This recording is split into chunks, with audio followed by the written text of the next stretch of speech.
Good morning, everyone. Welcome to the third or fourth or fifth edition of Merritt in the Morning. It does make a difference. We're getting better every time. Yes.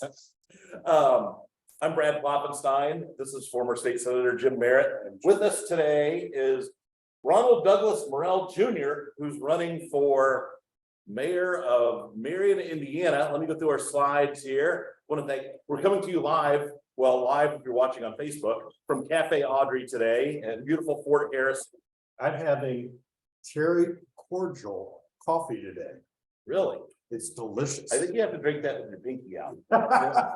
Now, you know, they serve dinner here. I know. I'm excited about that. So one more dinner option at the fort Wednesday through Saturday, and then they're open for breakfast 7 days a week. We also want to thank Alpsprow Beer for being our sponsor. I have my new lapel pin. That is very handsome. Very Jim, if you weren't a married man, the women would be beating the path to your door every time you wore that. So here we go. Now we're on the full screen. So thank you all for being here. Ronald Morrell Jr. That's the name of that is a big name. I like it. So Bob, did you know there's scooter mania in Marion, Indiana? okay, so I actually show prepped for this and I Facebook stalked Ron here yesterday. And so, yes, we're gonna get into scooters, I think. So I'm glad that you made the trek down this morning from Marion to join us. Thank you. And I'm even more impressed because you are in a contested primary, I understand. And here we are 5 days away from the election, and we appreciate you making the hour drive down here. Yeah, to have anytime. breakfast with us. Anytime. I'm excited for this show and looking forward to talking with you. Cool. So, all right. So first, tell us a little bit about your background. I assume you grew up in Marion, but I don't know that. So let's just get the basics. Well, I'm a Marion native, so born and raised in Marion, Indiana. He's 30 years old. And I'm 30 years old. All 30 years. My hair started falling out, so I'm a man. I'm feeling this. I'm feeling it. You're among strengths. I started feeling the 30s, but born and raised in Marion, Indiana. And I went to Indiana Westfield. So I'm just Marion through and through. So I'm super excited for this opportunity to be able to represent Marion with Marion. Outstanding. So, all right. So you're a Marion Giant, I assume. Yeah. Okay. I gotta ask, best high school basketball team of all time. In the whole state of The Indiana? whole state of Indiana. And I say this because there's at least 2 or 3 Marion Giant teams that would be under consideration. Yeah, so I mean, Yeah. if I didn't mention that, then I would be obviously crucified. So I would probably say that team would probably be the best. Okay. And then a controversial one I have second, probably North with Greg Oden and Mike Conley. Yeah, well, especially looking at what they did at Ohio State. Yes. So, I got okay. second, yeah. All right, good. You got your chop. You're a basketball fan. Yeah, yes.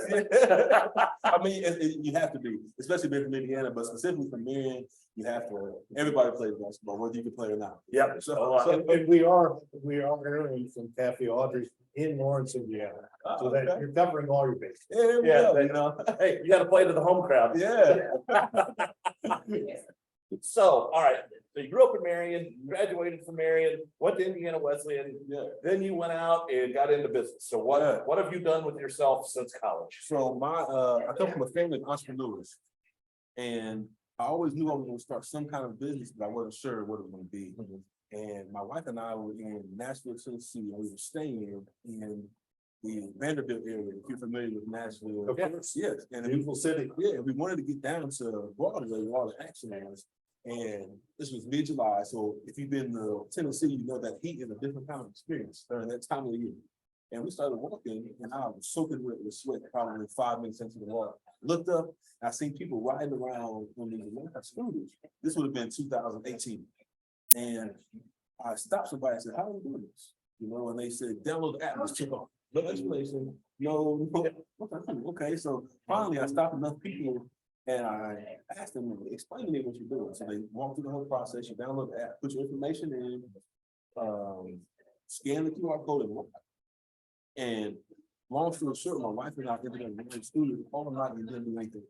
So when I got back home, I was really wondering how could I bring something like that to small town Indiana? Because these kind of innovations, if you will, often skip over small town Indiana. Right.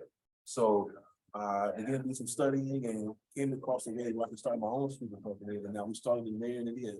They expanded to Gas City, Wabash, we went to Warsaw, Anderson, and then now we're in Muncie. Boy, he's an entrepreneur. You A know, serial entrepreneur. no, I'm a believer. And how many scooters do you have and do you own? Now we're over 100 scooters. That is fantastic. Yeah, so it's just been a So how does that work with the collection and the charging and what's the lifespan of a scooter? yeah. So I was trying to answer. So first, everyone downloads the app. So Morrell scooters, I'll plug that in. It's named the app. Download the app on either Play Store or Apple Store.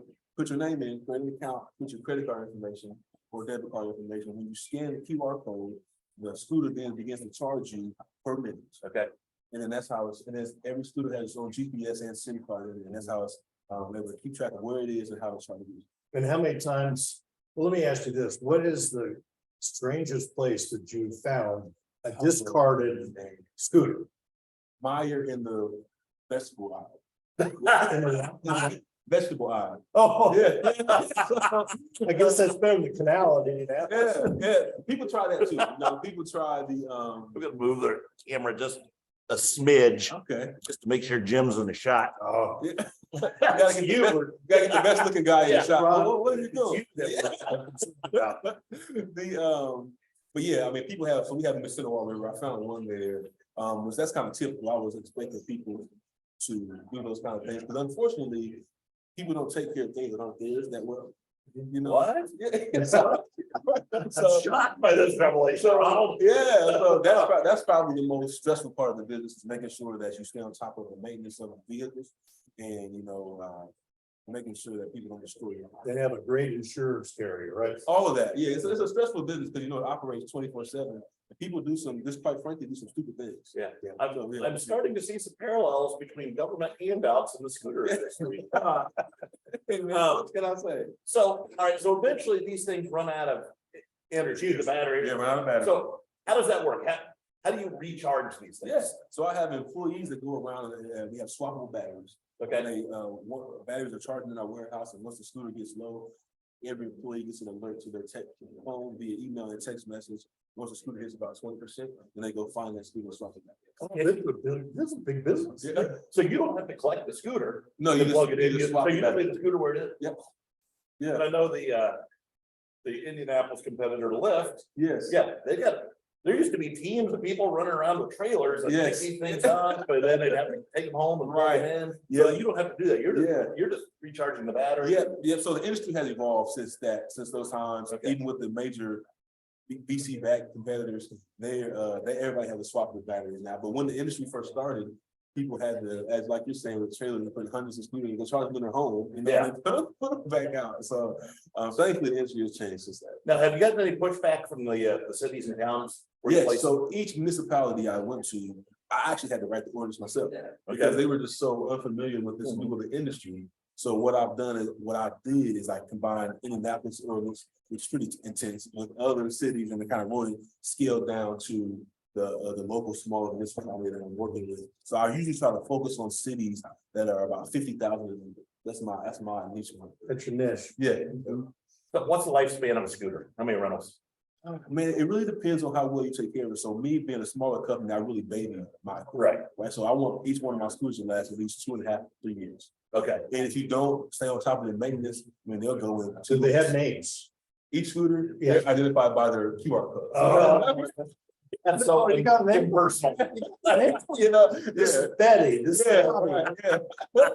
I would never be able to keep track if I had personal names. But yeah, so that means my goal is to make them last 2.5 to 3 years. Mhm. But that takes some really watching it really heavy and we doing maintenance. Ron, you and I have chatted before about the future of small town Indiana.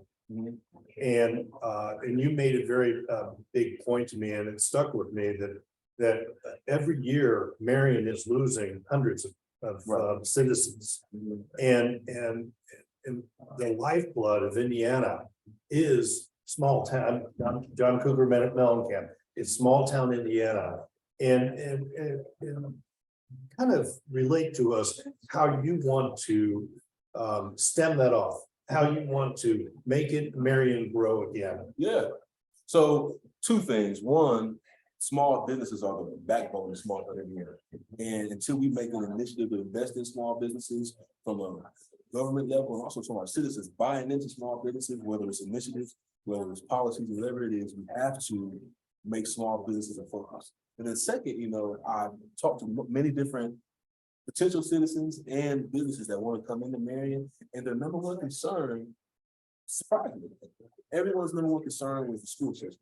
Oh, that doesn't surprise me at all. If you can't, I had a chance to sit down with our chief of staff for our local hospital, and he said that he'll have doctors wanting to take the job, but they can't convince mama to move. They can't convince their wife. Yep. And the first thing they look up is the rate of the school system. Mhm. So it all boils down to, for me, to retain citizens and to attract new citizens, it boils down to education and the focus on the small business. And how can the mayor impact something like that? Yeah, so I had a chance to sit down with a few different mayors across Indiana, and one concept I was really fond of is Westfield. And Mayor Andy Cook started what was called Westfield Youth Assistance Program. And what that, YAP, yes, that's it.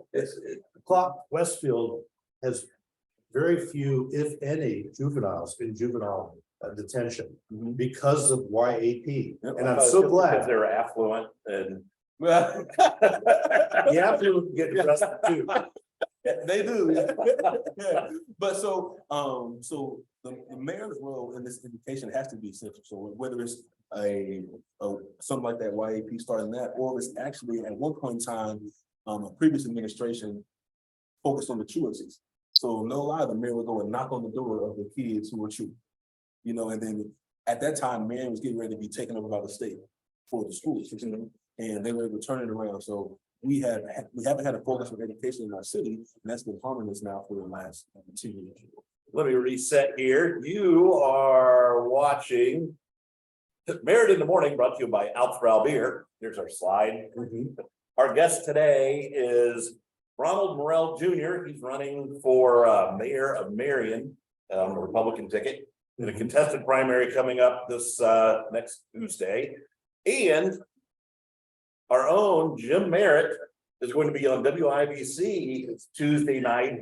Commenting on the primary election, and I'm going to talk about the victory of Ronald Morrell. I like that. Okay, yes. So, all right, so that's one prediction. Do you have more predictions? I think it's going to be an interesting night. Primaries club, a lot of times it's just dull, but there are different campaigns around central Indiana that are relatively, there's a primary in Greenwood, there's a primary in Martinsville. And these are interesting to me. In Martinsville, the former mayor, Shannon Cole, is trying to get her job back. And she left because of illness, and she's trying to get her job back as mayor. So it's going to be an interesting evening, and I'm going to try to bring that to light. Very cool. All right, so back to Marion, the current of Marion, the future of Marion. I'm going to paint with somewhat of a broad brush here. Marion is a similar community to Richmond, Muncie, Anderson, Kokomo, all former GM towns, automotive towns. Yes, exactly. Heavy manufacturing, obviously a lot of that went away in the 80s. Now you have to reinvent yourself. Some of those communities have done a better job than others. What is your vision for Marion moving forward? Is it on the right track? Does it need to go in a different direction? How do you stem that tide so that you don't end up being, sorry, Anderson, you don't become another Anderson? So just like all those cities you mentioned, Marion was really reliant upon that industrial thing. And I think that was the harm for us. People didn't develop inherent skills. So once RCA, for example, RCA left Marion in 2004, was RCA left, thousands of people displaced from their jobs. So what my vision is to bring the trades. Marion also doesn't have a trade education. So if somebody wants to become an electrician, they have to drive to Fort Wayne, Indianapolis, etc., to learn how to become a tradesperson. So with us not having access to trade education in Marion, many citizens are losing these jobs that pay, quite frankly, pay a lot of money. So we have to improve our access to trades education. And I have a friend who want to become an electrician. drove to Kokomo 3 nights a week for the evening studies, 5 to 9, ended up staying in Kokomo. You know, so we're losing people because we don't have access to that. So I believe that once we invest in opening up our trades again, our local manufacturers will be able to have plenty of our local citizens. I had a chance to speak at the manufacturers lunch about 6 months ago, and they start their meeting with sharing their pain points. And every manufacturer shares the same pain point that they cannot find skilled labor. And at this moment, Marion, we don't have a funnel system producing new skilled labor. So we have to get that back open. Somebody who's 16 or somebody who's 76 wants to go out and learn how to become a tradesperson. We need to have that access right here in Marion, right there in Marion. Okay, so let's look forward a year from now. Assuming you're mayor of Marion, what is your elevator pitch for Marion to get people to stay and to attract new people to Marion? Yeah, the future is now in Marion, Indiana. Get in while you can. Okay, so what are your natural advantages? If We have, somebody says, why would I want to come to Marion? we are located right in between Fort Wayne and Indianapolis with a major highway connecting us and 2 universities in Marion, Indiana that have premier education. So you can live in Marion, Indiana and work in Fort Wayne, Farmington, Indianapolis, and have access to a major highway easily. That's just 69. And then 37 shoots right up to south. And you can live in Marion very affordably and work anywhere else. That's a pretty good pitch. That is a good pitch. And really, just kind of the way the suburbs have moved out, you could be in Noblesville from Marion in what, 35 minutes? 35 minutes. Yeah. So, yeah, I mean, you're not that. It's like driving downtown from here. Yeah. Yes, I tried that on Tuesday. It took me 45 minutes. Downtown. So 45 minutes is not a long slog. So, well, interesting. So what have you been doing as far as your campaign? How is the campaign going? Yeah, when did you get in? Why did you get in? Yeah, that's one of, okay, let's start with why. Okay. So my current role, I serve as the executive director for the Boys and Girls Club of Merritt County. Had a chance to speak to a group of kids, and I asked them, you know, what are you going to be when you grow up? And in traditional Indiana and Marion fashion, they said, we're going to go to the NBA. The league. Yeah, Yes. we're going to the NBA. Yes, there've been about 6 people from Marion. Yes. So, So I said, well, I mean, I don't want to kill your dreams, you know, so well, let's come up with a plan B, just in case. And they all looked at each other and unanimously said, well, we're going to sell drugs. well, that's not a good plan. Yeah, so in their mind, this next generation, the whole thing they're thinking about is when we go to the NBA. They didn't even consider like MLB or NFL. We're going to the NBA. If not, we're going right to the streets. So that was my initial push to show this next generation, previous generations and the current generation, you can stay right in Marion, Indiana, and become whatever you want to be, whether it's doctors, lawyers, even American. So that was my initial why. Now I've been in the campaign now for a long time. I announced February 1st of last year. Okay. Oh, wow. So yes, I've been putting this work putting this work for some time, and this is I try to do a combination of traditional campaigning and modern campaigning. So from traditional, I've been having like in-home meeting groups, and the door knocking, and those are traditional campaigning, and mailers too, traditional. But also, I've been really pushing heavily on social media, and we started a music series. So I had one of my campaign meeting groups, or rather events, was different artists performing and invite people out like that. So let's try and combine the traditional campaigning with let's try and Also kind of a start for the quality of life and what you're gonna bring. Yeah. That's terrific. Yeah. So this really trying to combine their homes of, I mean, everybody should leave. If you don't knock on doors, you're gonna lose, right? So like doing that, but also doing things that people have never done before, balancing those things out. So you're watching Merritt in the Morning. I'm one of your hosts, Brad Kloffenstein. I'm president of the Greater Lawrence Chamber of Commerce. To my left, we have Ronald Morrell Jr., who's running for mayor of Marion, and then the man with the name on this show, Jim Merritt. And the rumble you hear in the background is we're at Cafe Audrey, which is delicious. I'm drinking great coffee, cherry cordial coffee today, and the caffeine is wonderful. Don't forget to put your spanky out and drink the cherry cordial coffee. So, all right, so Ronald, Marion, if I'm guessing 50,000-ish people. 27. 27. Okay. Yes, 250 leave every year. 107.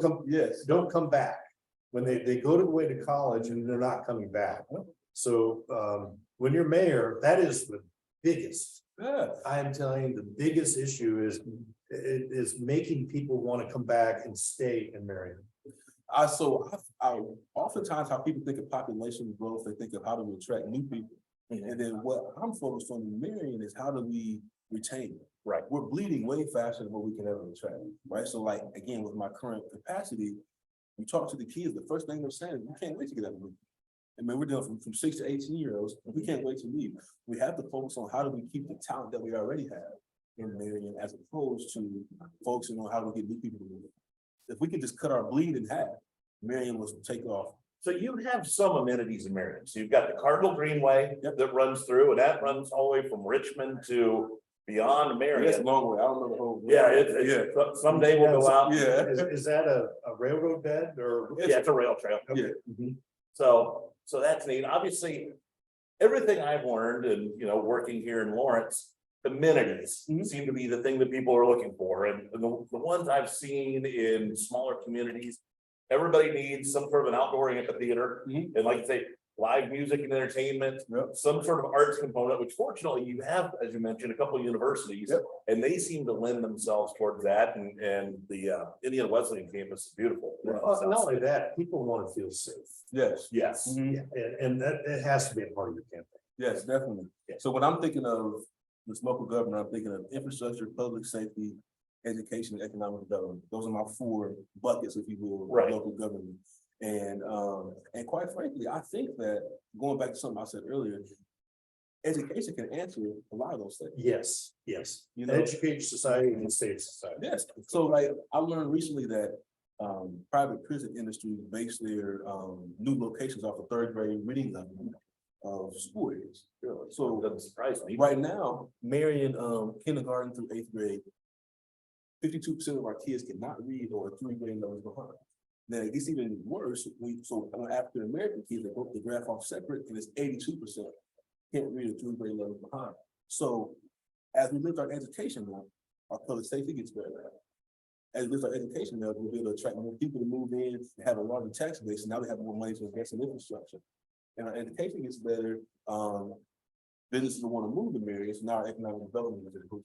Right, so all of these things, it's not a silver bullet to solve it all, you know what I mean? But it's one of the large key components to turning it around. Okay, so in addition to, you're with the Boys and Girls Club, and then you've also got the scooter business. I would assume that you are proof positive that, hey, you can make something of yourself here in Marion, you can stay in Marion. You don't have to leave to make money and make a life for yourself. Right. So how does that message resonate with the kids you work with? It's funny. Now when you see this group of kids that I told you about wanting to be NBA or drug dealers, here we are 2 years later, and now the first time they see somebody, they'll say, "What do you do professionally? What's your network?" Right? That's what their mind is now. Yeah. Because we spent time in changing that around. So what I've learned is people aren't exposed to what's possible. They don't know what's out there. They don't know that you can be an electrician and make $100,000+. They don't know that you can do, be a pipe fitter and make. I mean, all these options are available.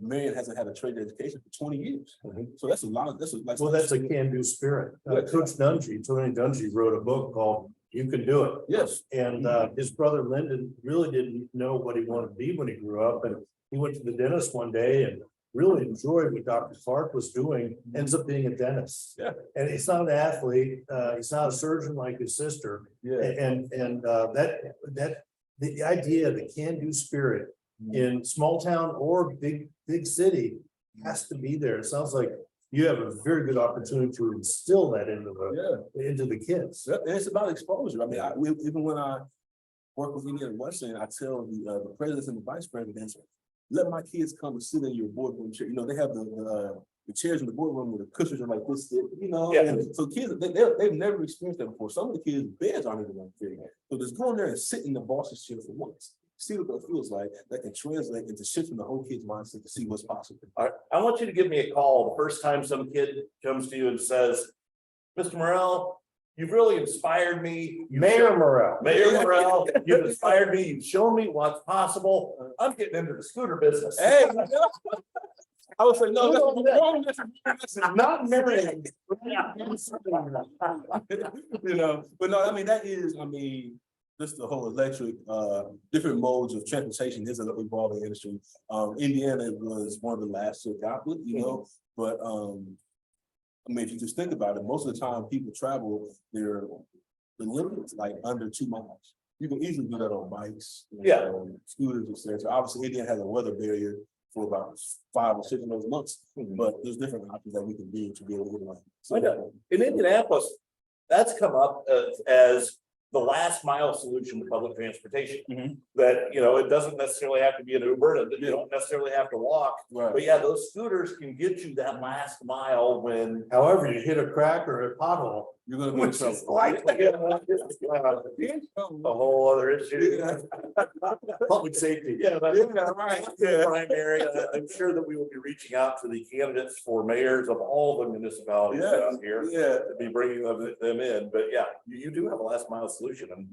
And so you have not gone head to head with, I'm morphing back now to your business. You have not gone head to head with any of the big national companies. I try not to, and they usually, like, for example, Indianapolis ordinances and small businesses out. They make you have like a $50 million liability insurance block it. You know what I mean? So they make it so you can't compete with the larger companies. Okay, so, which actually, that's a pretty good niche. 'Cause I'm sure that the communities you're in, that you're not gonna have hundreds of people riding on a daily basis, but so it's not the if you same. can, if it's can be in the tens. And and you do that a dozen times over, that's really, you're making money. So you're on the ballot next Tuesday. Yeah, I'm sure you're fairly exhausted right now. you know, it differs by the hour. Sometimes I'm worn out, and sometimes I have this new recharge of energy. And one thing that recharged me today was, so Marion's voter universe is not very large. Right? So we usually have about 1,200 to 1,500 on just the Republican side. And this year in early voting, thus far, we have 295 people who voted on the Republican ticket. In 2011, it was around, I had the stats I posted on Facebook this morning, but the highest it's been at all in the last 10 years, or 12 years, has been 302. And so here we are with 4 days left, and we're only 7 away from the records in the last 2 years. That's so people have been kind of energizing. Oh, that's great. So you just have one opponent? With one opponent. It's one And on the Democrat side, how many? No, nobody's running? He's unopposed. Okay, so and that's the incumbent. Yes, right? the incumbent. Okay, so you are seeking to be the challenger. Correct. Okay. Very good. Well, Mayor Morrell. Yeah, I like it. Yeah. The more you say it, the more it just hits. And you got used to that type. I mean, I'm making myself used to it. 6 months from now. Yes. That's quite an opportunity. I've got kids that are 30 years old. Well, you get a sash that says mayor. I'm gonna tattoo it. Like mayor. I talk that. Oh, absolutely. Tails. Okay, good. You gotta look the part. We're very proud of you. You're an entrepreneur. You've run a vigorous campaign. You've worked in the Boys and Girls Club. I mean, this is the reason why, ladies and gentlemen, Klopp and I wanted to have him on is Indiana is made up of small towns. And if we lose energy in the small towns, it's just not going to be the same. Indiana has kind of lost their lifeblood. And that's why we had you on, is because we have these bursts of energy. And I'm just so glad you're running. Good luck on Tuesday. And I'm just really appreciative of the fact that you came down from Marion. With us today. Yeah, thank you. Thanks for having me. I had a great time. So you're welcome. Now we're going to have a delicious breakfast here at Cafe Audrey's. You have been watching Merritt in the Morning with your hosts, Jim Merritt, Brad Klopfenstein, and our special guest today, Ronald Morrell Jr., Republican candidate for Mayor of Marion. Thanks once again to Cafe Audrey's for being our host. Breakfast 7 days a week, dinner Wednesday through Saturday. Be sure to check them out for dinner. They've got some great specials here. Thanks again to Alpsproul Beer for being our sponsor. Ask for it by name. We'll have to get somebody in Marion to carry it. I brought in the mug just to show it. So thank you all for watching. And we will catch you again in 2 weeks. This will be available on our YouTube channel and our Facebook page later on today. Everybody have a great day.